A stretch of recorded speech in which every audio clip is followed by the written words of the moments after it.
하나님께서는 지금도 우리의 삶 속에서 뿐만 아니라 온 세계 가운데 운행하고 일하고 계십니다. 저희들이 그 하나님의 일하심을 보면서 기뻐하며 찬양할 때도 있지만 때로는 하나님께서 왜 이렇게 하시는지 그 하나님의 하시는 일을 이해하지 못하는 경우들도 있습니다. 왜냐하면 지금 세상에서 이루어지고 있는 일들을 보면은 하나님의 섭리와는 동떨어져 보이는 그런 일들이 일어난다라는 것이죠. 지금 이스라엘과 팔레스타인 사이에서 있는 전쟁을 볼 때 왜 하나님 이런 일들이 일어나고 있습니까? 왜 무고한 사람들이 저렇게 수천 명이나 죽고 있습니까? 의아해하는 것입니다. 왜 이런 부정과 세상의 악한 일들을 하나님 보시면서 침묵하십니까? 하나님 뭔가 하셔야 하는 것 아닙니까? 하나님 언제까지 침묵하시겠습니까? 세상 가운데 일어나고 있는 악이나 부조리나 또 횡행하고 있는 불의를 볼 때에 이 하박국 선지자는 하나님께 애통해하면서 하나님께 질문하고 있는 것입니다. 이런 선지자가 구약시대 때 하박국 선지자였는데요. 이 하박국 선지자와 그 이야기를 보면은 오늘 본문에 나와 있는 이 하박국서, 그리고 앞으로 저희가 크리스마스 전까지 이 하박국서를 가지고 저희들이 같이 읽기를 원하는데요.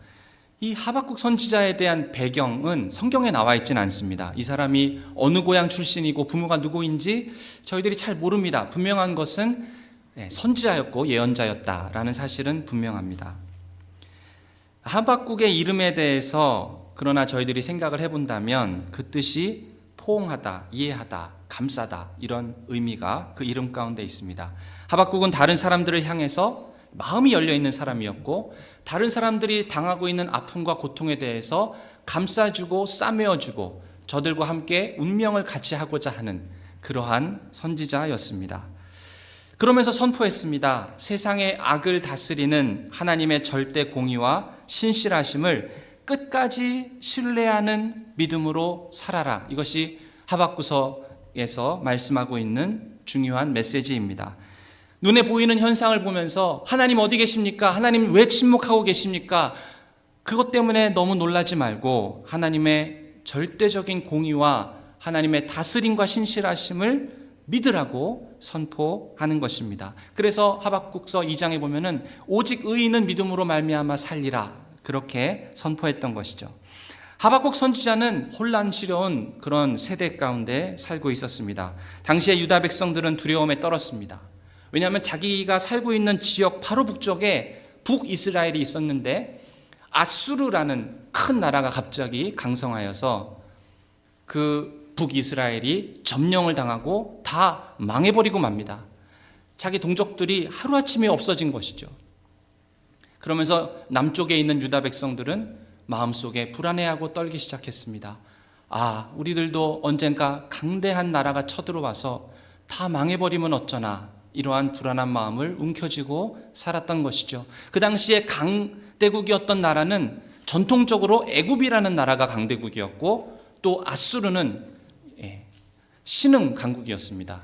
그런데 시간이 지나면서 갈대아라는 지역에서 사람들이 일어나기 시작합니다. 이 갈대아는 바벨론 지역 남쪽에 있던 그런 민족들인데요. 이들이 바벨론을 다 차지하기 시작하고 그 당시에는 이제 도시 국가들이 주류를 이루었기 때문에 이 바벨론에 있던 이 갈대아 사람들이 패권을 차지하기 시작하면서 신흥 강국으로 떠오릅니다.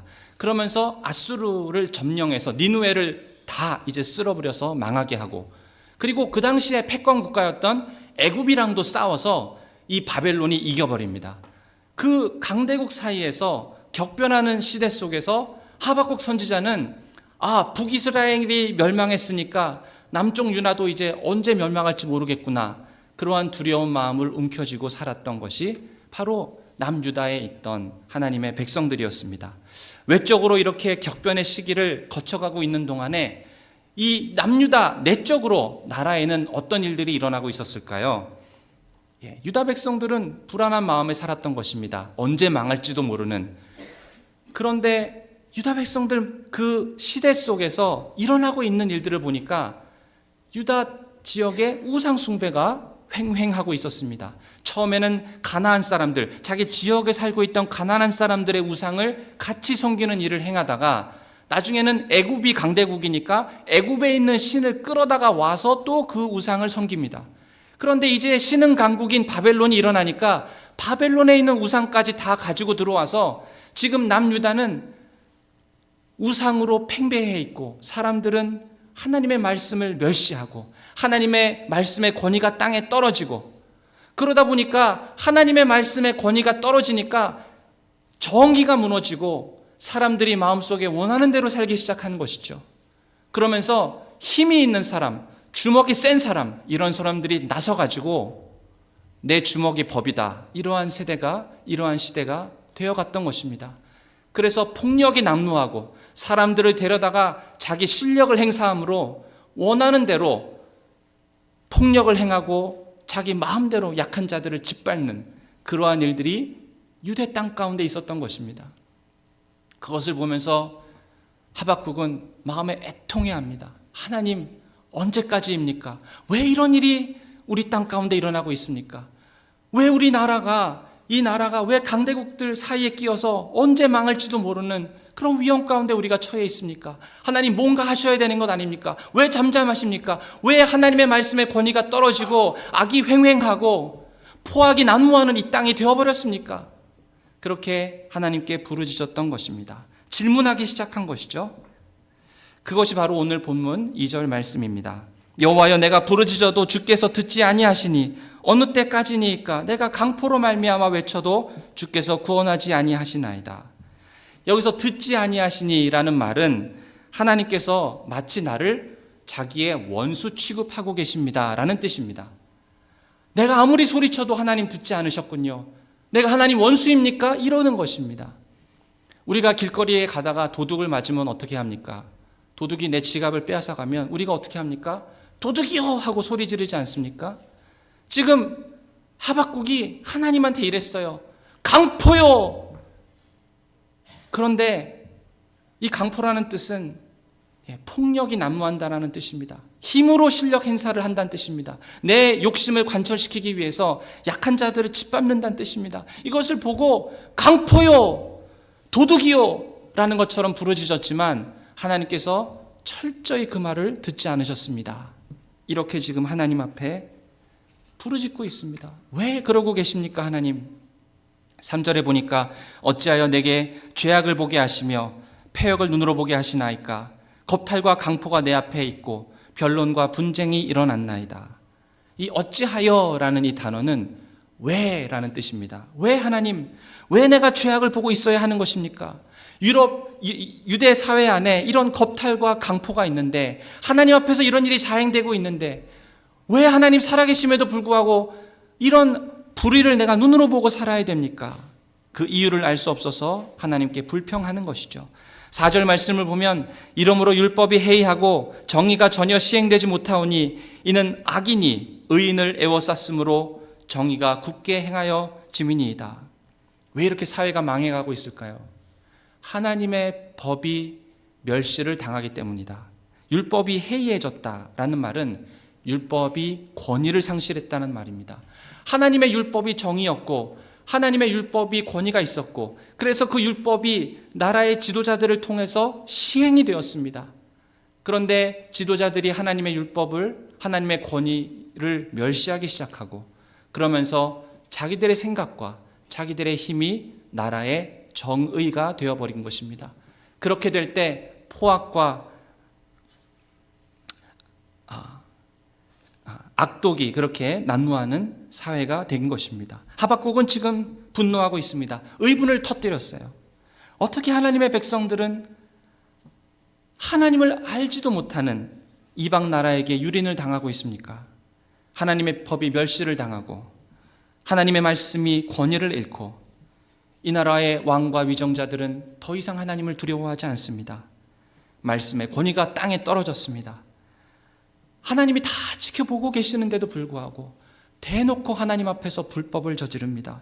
광포를 일삼습니다. 싸움과 도둑질과 변론이 끊이질 않습니다. 이 나라가 하나님 이러지 않지 않았습니까? 악한 자들이 신음하고 의로운 자들이 고통을 당하고 있습니다. 하나님 왜입니까? 왜 침묵하고 계십니까? 어떻게 이런 우리 사회 가운데 이런 악들이 존재할 수 있습니까? 하나님의 이름이 멸시를 당해도 괜찮단 말입니까? 하나님의 법이 훼손되고 있습니다. 권위가 다 떨어졌습니다. 어찌하여 아무런 조치도 취하지 않습니까? 하나님 왜 가만히 계시고 지켜만 보시는 것입니까?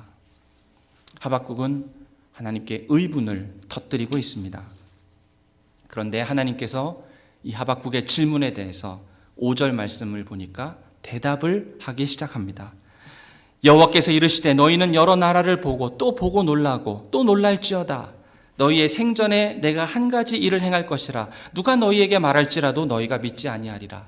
내가 이제부터 너희에게 한 가지 일을 할 것인데 너가 그렇게 부르짖으니 내가 뭔가를 할 것인데 그것이 너희들이 깜짝 놀랄 정도로 악인의 손에서 너희를 구원하는 내 역사가 아니라, 그것 때문에 놀랄 것이 아니라 내가 지금부터 하는 일을 잘 보면 너희 예상과 너무 달라서 소스라치게 놀랄 것이다.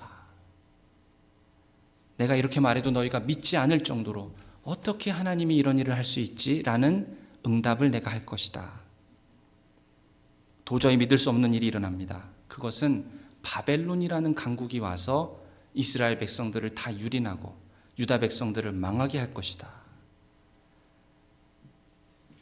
하나님, 내가 지금 무슨 얘기를 듣고 있는 겁니까? 내가 그렇게 부르짖지 않았습니까? 저 바벨론이라는 강국이 언제 들어와서 이 나라를 망하게 할 수도 있는데 그렇게 하지 말아달라고 내가 하나님께 부르짖었는데 하나님께서 내가 가장 우려하는 그 일을 지금 우리나라 가운데 행하시겠다고요? 왜 거꾸로 응답하세요, 하나님? 바벨론이 이 땅을 친다고요? 6절 말씀을 보면은 보라, 내가 사납고 성급한 백성 곧 땅이 넓은 곳으로 다니며 자기의 소유가 아닌 거처들을 점령하는 갈대아 사람을 일으켰나니 그들은 무섭고 두렵고 무서우며 당당함과 위엄이 자기들에게서 나오며. 유다 백성들이 갈대아 사람들에게 멸망하게 될 것이다 라는 것이 그 기도의 응답이었습니다. 자기 죄 때문에, 유다의 죄 때문에 이제 심판을 받게 되는데 이 바벨론에게 유다가 망하게 되는 것은 자기들이 우상 숭배의 범죄를 했기 때문입니다. 지금 이것은 단순히 그냥 세계사 속에서 나라가 흥망성쇠되고 있다는 것을 보여주는 그 얘기가 아닙니다. 하나님께서는 유다 백성들 가운데 있던 그 죄악을 다루시기를 원하셨는데 그 방법은 포악하고 교만하고 악독한 그 나라인 바벨론을 일으켜서 지금 유다 백성들을 징계하시겠다라고 하시는 것이죠. 그래서 그 바벨론은 이제 유다 백성들에게 두렵고 공포의 대상이 된 것입니다. 8절을 보면 그들의 군마는 표범보다 빠르고 저녁 이리보다 사나우며 그들의 마병은 먼 곳에서 빨리 달려오는 마병이라 마치 먹이를 움키려 하는 독수리의 나름 같으니라. 바벨론을 지금 시적으로 표현하고 있습니다. 표범과 같고 늑대와 같고 독수리와 같다. 혹시 내셔널 지오그래픽을 보시면서 이 표범이 먹이를 사냥하는 것 본 적 있으십니까? 굉장히 빠릅니다. 한번 그 표범한테 걸리면 절대로 살아남을 수가 없어요. 혹시 먼 곳에서 천천히 날고 있던 독수리가 쏜살같이 땅 위로 떨어지면서 먹이를 확 움켜쥐는 그런 장면을 보신 적 있습니까? 그 갈고리에 한번 물리면 절대로 그 동물을 놓치지 않습니다. 지금 바벨론이 그와 같이 유다 백성들을 칠 것이다. 그들이 정신없이 유다 백성들에게 돌진하며 한번 그들의 먹이가 된 이상 반드시 망할 것이다 라고 하나님께서 경고하시는 것입니다. 9절에 그들은 다 강포를 행하러 오는데 앞을 향하여 나아가며 사람을 사로잡아 모으기를 모래같이 많이 할 것이죠. 9절에 보니까 강포라는 단어가 나오죠. 우리 기억하지 않습니까? 아까 앞에서 나온 말 아닙니까? 하나님께서 이스라엘 유다 백성들을 볼 때 강포가 있는 백성들이다라고 했는데 그 똑같은 단어를 사용해서 너희들이 서로가 서로에게 강포를 행한 것처럼 내가 바벨론을 들어서 너희에게 더 심한 강포를 행하게 하겠다. 되갚아주겠다. 이런 뜻입니다. 하나님께서 유다 백성들을 향해서 진노하시는데 앞을 향하여 나아가며 후퇴 없이 저들이 너희에게 돌진해 올 것이다. 그리고 그 대상은 유다 백성이다 라고 경고하십니다. 11절을 보면 그들은 자기들의 힘을 자기의 신으로 삼는 자들이라 이에 바람같이 급히 몰아 지나치게 행하여 범죄하리라. 자기들의 힘을 신으로 삼는다. 이 말은 무엇입니까? 내 힘, 내 생각이 곧 법이요 라고 주장하는 자들이다. 하나님의 법과 하나님에 대해서 멸시하고 교만하여 내 힘을 가지고 실력을 행사하겠다. 내 주먹을 믿고 살겠다. 하나님 없이라도 내가 그렇게 유다 백성들을 향해서 정의를 행하겠다라고 생각하는 사람들이 바로 바벨론 사람들입니다. 이것이 하나님의 대답이었어요. 하박국이 하나님께 부르짖었을 때 하나님께서 유다 백성들을 구원하겠다고 하시는 것입니까? 그게 아니라 정반대의 대답을 하십니다. 어쩌면 하박국이 가장 원하지 않았던 최악의 응답을 하시는 것이죠. 그래서 선지자는 12절부터 17절까지 하나님께 또 간구하고 또 부르짖습니다. 어떻게 이렇게 불의하고 포악한 민족인 바벨론을 하나님의 심판의 도구로 쓸 수 있습니까? 되묻습니다. 아무리 생각해봐도 하나님께서 하시는 일이 잘 이해가 안 됩니다. 우리도 이 세상을 바라보면서 의아해할 때가 있습니다. 불신앙의 시대에 살아가면서 지금 일어나고 있는 일들을 볼 때 마음이 답답하고 어떻게 이런 불의와 악이 행해질 수 있을까? 세상에서 일어나고 있는 일들을 볼 때 이걸 어떻게 설명해야 되지라고 난감할 때가 있습니다. 지난 몇 년 동안 코비드가 창궐했습니다. 많은 사람들이 이 코비드 때문에 고통을 겪었습니다. 그냥 무고하게 죽어가기도 했습니다. 하나님 왜 이런 일이 일어나야 하는 것입니까? 수많은 사람들이 고통 가운데 있습니다. 코로나가 끝나는 것 같더니 이제 우크라이나에서 전쟁이 터집니다. 힘이 있는 나라가 자기 실력을 행사합니다. 언제 이 전쟁이 끝날지 모르겠습니다. 많은 젊은이들이 그저 전쟁터에서 죽어가고 있습니다. 그리고 최근에 이스라엘과 팔레스타인의 전쟁이 발발했습니다. 지금까지 포탄에 맞아서 죽은 사람이 무고한 사람들이 수천 명이 넘습니다. 깔려서 집이 포탄을 맞아서 깔려서 압살을 당하고 납치되어 가서 죽고 앞으로 더 많은 희생자가 생길 것 같습니다. 이유도 모르고 죽어가고 있는 어린이들이 부지기수입니다. 하나님 왜 이런 일이 일어나야 하는 것입니까? 또 드는 질문은 하나님께서는 왜 신실한 사람들의 하나님의 사람들의 기도에 응답하지 않으시는지 그런 의문이 들 때가 있습니다. 우리 한인교회에서 계속해서 이민자들이 교회를 개척하고 세우면서 우리가 우리만 잘 되자고 하는 것이 아니라 이 캐나다 땅을 위해서 계속 기도하지 않았습니까? 우리나라에 선교사를 보낸 나라가 이 캐나다입니다. 그런데 지금 다운타운에 가보면은 이 교회 건물들이 블럭마다 있었는데 다 개조가 돼서 콘도로 바뀌고 있습니다. 교회들이 망하고 있습니다. 감사하게도 2001년도에 캐나다 인구 센서스를 보면은 한인교회 인구가 7만여 명이었는데 2021년에는 13만 정도로까지 교회가 성장했습니다. 한인교회들이 이렇게 성장한 것은 참 감사한 일이죠. 그런데 우리가 캐나다를 위해서 기도하고 있는데 1991년에 지난 30년 사이에 캐나다에 있는 기독교 인구가 많이 감소하고 있습니다. 91년에는 940만 명이 그리스도인이었다면 2001년에는 860만 명, 2021년 바로 불과 얼마 전에 센서스를 보니까 470만 명으로 30년 사이에 이 개신교 인구가 절반으로 줄어들었습니다. 30년 만에 숫자가 반토막이 난 것이죠.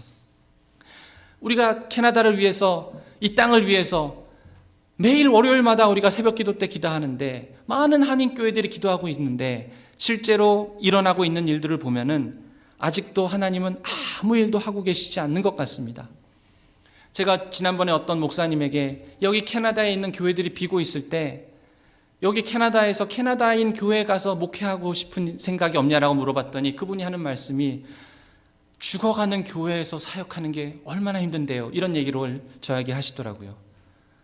그만큼 이 나라가 지금 유럽의 전철을 밟아가고 있고 기도하지만 아무 일도 일어나지 않는 것 같습니다. 이거 단순히 교회들만의 문제는 아닙니다. 많은 그리스도인들이 개인적인 기도 제목 가지고 기도합니다. 하나님께서 그런데 응답하시지 않는 것처럼 보일 때가 있죠. 내가 이렇게 오랫동안 내가 믿지 않는 저 친구를 위해서 기도했지만 정말 저 사람이 예수님을 믿고 구원받는 것이 틀림없는 하나님의 뜻일까?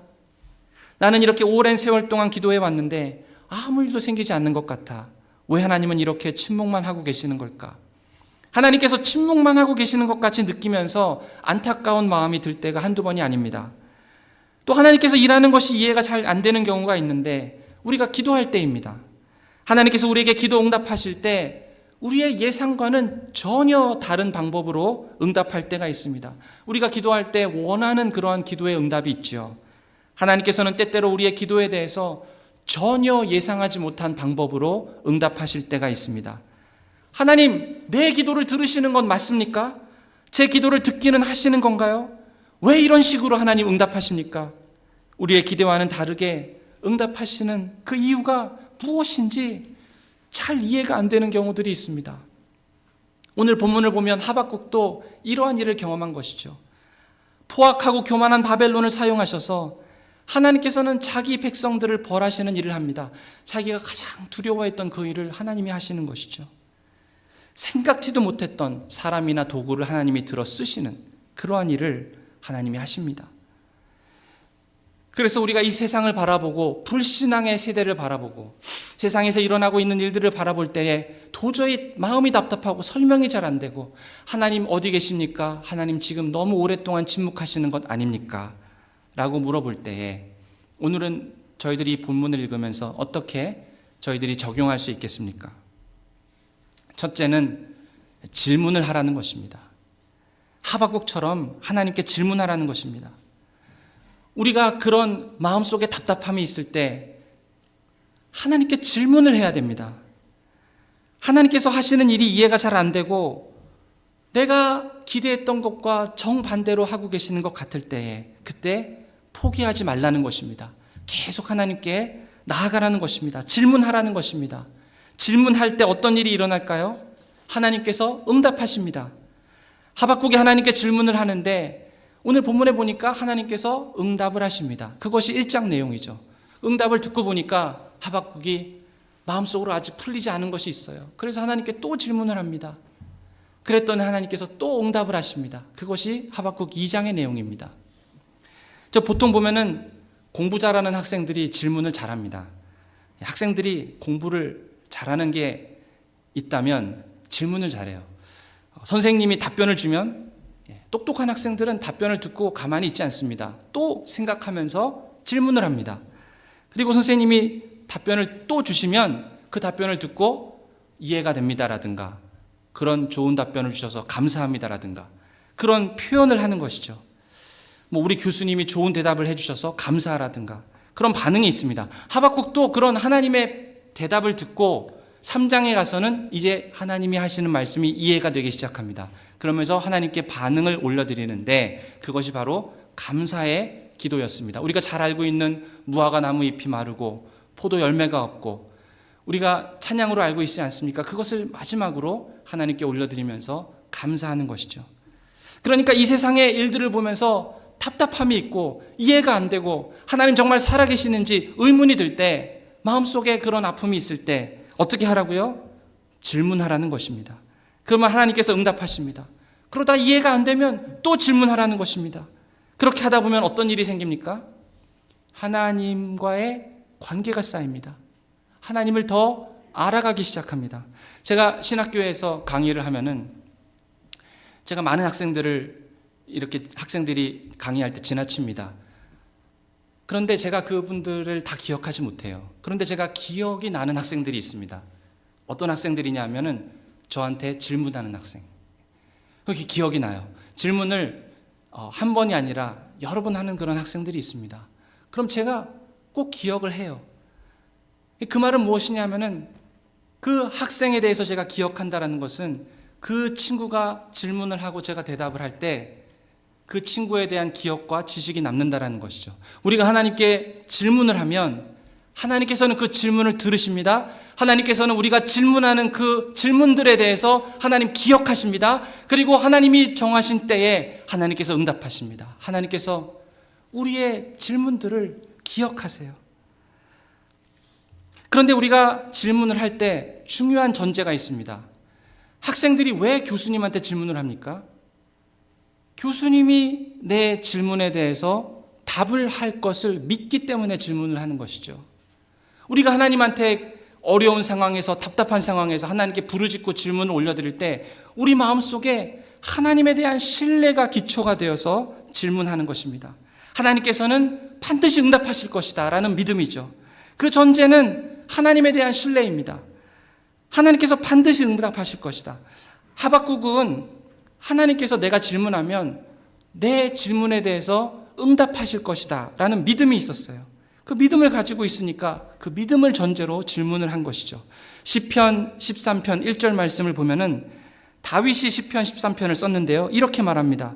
여호와여 어느 때까지니까 나를 영원히 잊으시나이까 주의 얼굴을 나에게서 어느 때까지 숨기시겠나이까. 하나님 나를 잊으셨습니까? 왜 얼굴을 숨기세요? 이렇게 물어보는 것은 그냥 단순히 불평하고 있는 것이 아닙니다. 하나님이 그러시지 않는다는 것을 아니까 그렇게 물어보는 것이죠. 하나님께서 나를 잊어버리지 않는다라는 사실을 반드시 알고 있으니까 그렇게 물어보는 것입니다. 예수님께서도 십자가에서 부르짖으셨죠. 마태복음 27장 46절에 보면 나의 하나님 어찌하여 나를 버리시나이까. 버리시지 않는다는 걸 아니까 그렇게 예수님께서 물어보시는 것입니다. 그래서 우리가 질문할 때 불평하고 원망하는 마음으로 질문하는 것이 아니라 믿음이 전제가 되어서 질문을 해야 하는 것이죠. 하나님, 왜 나는 이렇게 우울합니까? 좋은 질문일까요? 나쁜 질문일까요? 좋은 질문입니다. 하나님, 나는 왜 이렇게 우울합니까? 주님, 응답하여 주시옵소서.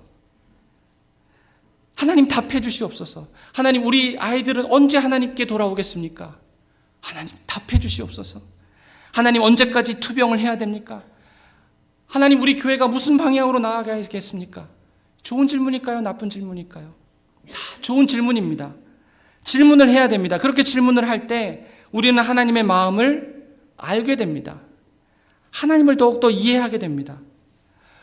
왜 이렇게 포악하고 교만한 바벨론을 일으키셔서 내 동족들을 하나님께서 벌하시고 치셔야 되는지 처음에 하박국은 그것을 몰랐습니다. 이유를.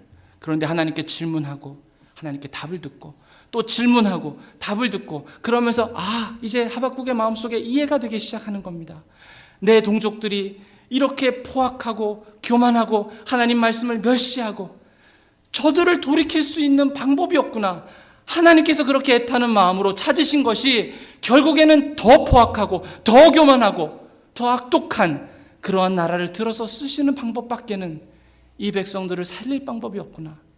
그렇게 부르짖으면서 하나님의 마음을 조금씩 이해하게 된 것입니다. 그 일들이 일어났어요. 우리가 이해할 수 없는 하나님을 향해서 기도하고 이해할 수 없는 하나님을 붙잡고 질문을 할 때 그게 사실은 기도죠. 그때 하나님의 마음이 깨달아지기 시작합니다. 그래서 그 하나님 마음이 깨달아질 때 나도 하나님, 그 하나님의 일에 동참하고 싶습니다. 하나님께서 이러한 마음으로 행하시고 계신다는 것을 나도 이제 깨달았으니 나도 주님과 함께 이 길을 가기 원합니다. 주님 바라보시는 건 내가 보기 원하고 저도 그렇게 주님 마음 따라 기도하기 원합니다. 그런 고백이 나오게 되는 것이죠. 두 번째로 죄악이 관영한 세상을 보면서 우리 마음이 답답할 때 그리고 하나님께서 하시는 일이 잘 이해가 안 될 때 어떻게 해야 될까요? 두 번째는 의로운 분노를 가져야 됩니다. 의분을 품어야 돼요. 깨어있는 의식을 가져야 됩니다. 잘못된 것은 잘못됐다고 말할 수 있어야 돼요. 세상이 어떻게 되든 난 상관없어. 나만 행복하면 되고 내 식구들만 잘 되면 되고 이 교회만 그냥 우리끼리만 잘하면 돼. 이런 생각에서 벗어나야 된다는 것이죠. 질문하면서 악한 것들을 쳐내야 됩니다. 세상에서 하나님의 말씀이 해이해지는 것을 보면은 하나님의 말씀이 세상 가운데 멸시되고 조롱받고 있는 것을 보면은 하나님의 말씀의 권위가 땅에 떨어져 있는 것을 보면은 그때 우리 마음이 어떻게 해야 된다고요? 하박국처럼 애통해야 됩니다. 하나님께 부르짖어야 됩니다. 마음이 상해야 됩니다. 마음이 상하는 것은 좋은 것입니다. 교회가 이 땅 가운데서 세상으로부터 욕을 먹고 이 땅 가운데서 세상으로부터 비난을 받을 때 하나님의 의가 세워지지 않는 것 같을 때 그때 비난과 조롱거리가 되면 우리 마음이 어떻게 됩니까? 마음이 상해야 됩니다. 마음이 상하는 게 우리 믿음이 연약하다는 뜻이 아니라 마음이 상하는 것은 당연한 것입니다. 그리스도인이라면 하나님의 이름이 멸시를 받을 때 마음이 상해야죠. 의로운 엄마는 자기 아들의 나쁜 짓을 숨기는 엄마가 아닙니다.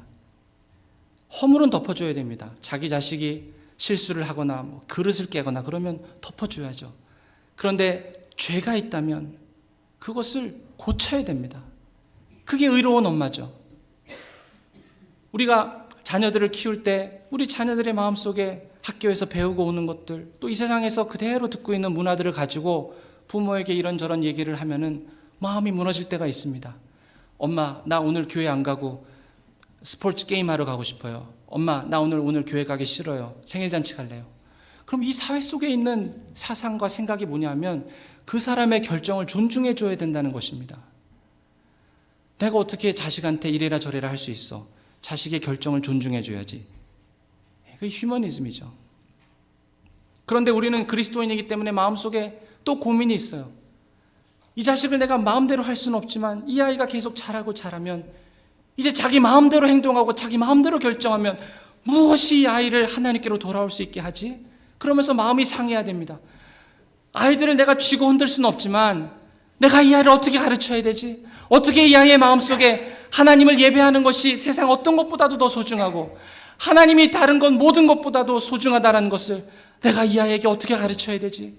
마음속으로 애통해하고 그것을 답답해하고 의로운 분노가 마음속에서 나와야 되는 것이죠.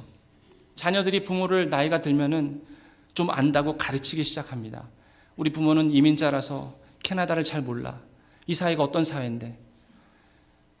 하나님 말씀을 가지고 보면은 정말 이것은 악한 문화입니다.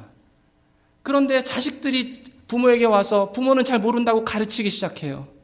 그럼 마음속에 어떻게 해야 됩니까? 마음속에 의로운 분노가 있어야 됩니다. 하나님 말씀인데. 그냥 자식들이 부모에 대해서 가르치려고 들고 고리타분하다고 하고 그런 얘기를 하더라도 그러나 나는 하나님 말씀에 선다. 이 땅이 아무리 잘못된 메시지를 가르치고 아무리 윤리적으로 엉뚱한 것으로 사람들을 호도해도 나와 내 집은 하나님을 섬기겠다. 이것이 부모의 마음이다. 마음속에 의분이 일어나야 됩니다. 기독교인 친구들이 잘못된 길로 가고 있을 때 여기 문화는 톨러런트 문화가 있습니다. 무슨 나쁜 짓을 해도 다른 사람에게 피해만 주지 않으면 그 사람의 결정이니 그러니까 내버려 두자. 이게 좋은 문화인 것 같습니다. 서로 정죄하지 않고 판단하지 않고 다 서로 평등하고 동등하고 다 좋은 것 같은데 이 톨러런트라는 문화 때문에 서로 컨프런트, 죄를 지적하지 않아요. 잘못된 것은 잘못됐다고 말하지 않습니다. 그럼 뭐 한다고 그리스도인 친구가 됩니까? 잘못을 하고 있으면, 중독에 빠져 있으면, 어려운 길을 가고 있으면, 나쁜 쪽으로 가고 있으면 그리스도인 친구라면 그냥 가만히 보고 있는 것이 아니라 그 친구 옆에 서서 이럴 필요 없어. 이러지 마. 같이 얘기를 해주고 마음속에 의로운 분노를 품어야 됩니다. 그런 것들이 없이 다 좋은 게 좋은 것이고 그냥 내버려 두고 알아서 하겠지. 간섭할 필요 없지. 하박국의 마음속에는 이런 의로운 분노가 있었습니다. 자기 마음속에 가장 우려했던 일이 하나님의 입술에서 지금 들려지고 있습니다. 자기 나라가 이제 망하게 될 것이다. 그러면 이제 끝인가요? 어떻게 하나님의 거룩한 백성들이 망할 수 있습니까? 이제 저들이 쳐들어오면 우리는 어떻게 하나님께 예배를 세울 수 있습니까? 이 땅의 공의와 정의는 어떻게 세울 수 있습니까? 포기하지 않고 의로운 분노를 가지고 하나님께 또 질문을 하는 것이죠. 하나님 어떻게 뭐라도 좀 하셔야 되는 것 아닙니까? 근데 사실 그 마음이 하나님의 마음이었습니다. 하박국의 마음속에는 의분이 일어났는데 사실 그 의분이 하나님께서 동일하게 품으셨던 의분이었어요.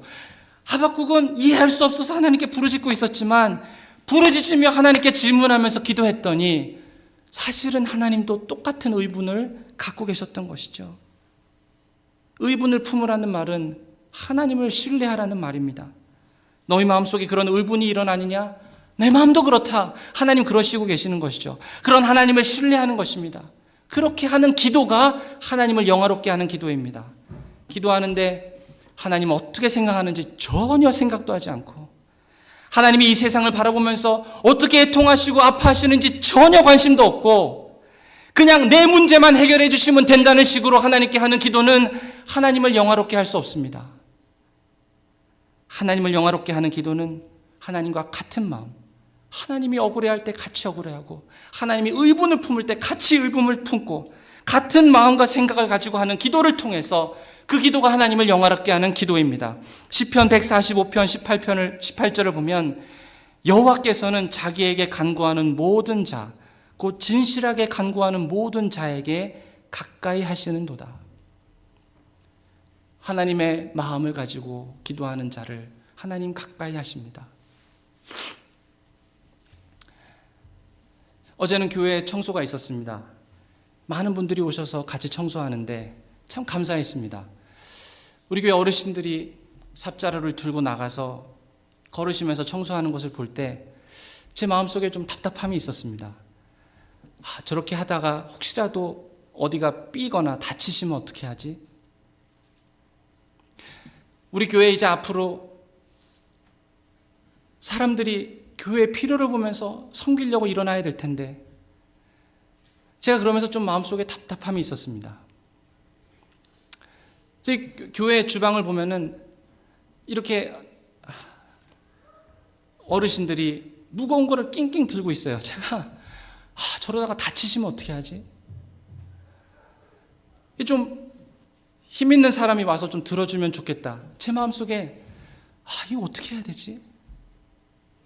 오늘 아침에 일어나자마자 저희 아내 붙잡고 또 뭐 다른 생각들을 할 때마다 마음속에 우리 교회 어떻게 해야 되지? 제가 뭐 좋다 나쁘다를 말하는 것이 아니라 제가 이 말씀을 읽다 보면은 하나님께서도 우리 교회를 생각하시면서 이런 답답함이 혹시 있으시나? 하박국은 폭력과 강포가 분쟁이 눈앞에 벌어지고 있을 때 우리 마음, 그 하박국 마음에 기도할 때, 부르짖을 때 하박국이 뭘 깨달았을까요? 하나님께서 더 마음 아파하신다. 전쟁으로 수많은 사람이 죽어나가고 죄악이 관영하는 세상을 보면서 하나님 어떻게 생각하시나? 나는 막 하나님 왜 이러십니까? 왜 침묵하십니까? 라고 막 부르짖었는데 알고 보니까 내 마음이 그렇다. 하나님 더 아파하신다. 그러면서 내 가족과 교회와 세상을 위해서 우리가 기도해야 되는 것이죠. 의로운 분노를 품고 기도하십시오. 주님께서 품으러 가는 그 사람을 마음에 품고 특별히 하나님께서 나의 마음 가운데 허락해 주신 그 사람. 저도 직업이 목사라서 기도할 때 말씀을 읽고 묵상합니다. 묵상하는 게 제 직업이 하는 일이에요. 근데 좀 사람을 보면 놀라지 마십시오. 저는 그 사람을 위해서 기도할 때 그 사람을 위해서 묵상을 합니다. 그분이 가지고 있는 아픔, 그분이 가지고 있는 기도, 그분의 상황을 제가 묵상해요. 좀 무섭나요? 묵상을 하는데 하나님께서 그 사람을 위한 마음을 주세요. 교회를 위해서 기도합니다. 답답함을 가지고 나갑니다. 질문을 가지고 나갑니다. 그때마다 하나님 주시는 마음은 호진아, 나도 답답하다. 나도 그렇다. 내가 더 아파한다. 내가 더 부르짖고 싶다. 하박국처럼 의로운 분노, 의로운 용기를 가지고 그냥 기도만 하고 앉아있는 것이 아니라 사람들을 섬기는 길로 나아가라고 하박국서는 우리를 격려하고 있습니다. 마틴 루터가 기도만 했기 때문에 종교개혁을 일으켰던 것이 아닙니다. 하나님의 분노를 가지고 용기를 내었기 때문에 종교개혁이 일어날 수 있었던 것입니다. 우리에게 필요한 것은 의로운 분노를 마음속에 품고 용기를 내는 것입니다. 하나님께 그렇게 부르짖을 때 하박국처럼 주님의 마음이 어디로 향하는지, 하나님이 어디로 가고 싶어 하시는지 그게 눈에 보이기 시작하고 나도 그 하나님의 사역 가운데 동참하고 싶습니다. 그런 마음이 우리 안에 드는 것이죠. 하박국의 마음과 하박국의 기도가 부르짖음이 그런 의로운 부르짖음이었습니다. 그래서 그런 의로운 용기를 가지고 분노를 가지고 사람들을 섬기는 길로, 분을 가지고 가르치고 혼내고 이러라는 말이 아닙니다. 한마디 확 내뱉으라는 말이 절대로 아닙니다. 사랑하는 성도 여러분, 제 말을 오해하시면 안 됩니다. 그런 사랑의 마음을 가지고 섬기라는 것입니다. 그렇게 섬기는 길을 잘 걸어갈 수 있는 저와 여러분 되실 수 있기를 우리 주님의 이름으로 축원드립니다. 우리 같이 기도하시겠습니다. 우리 다 같이 기도하실 때 하나님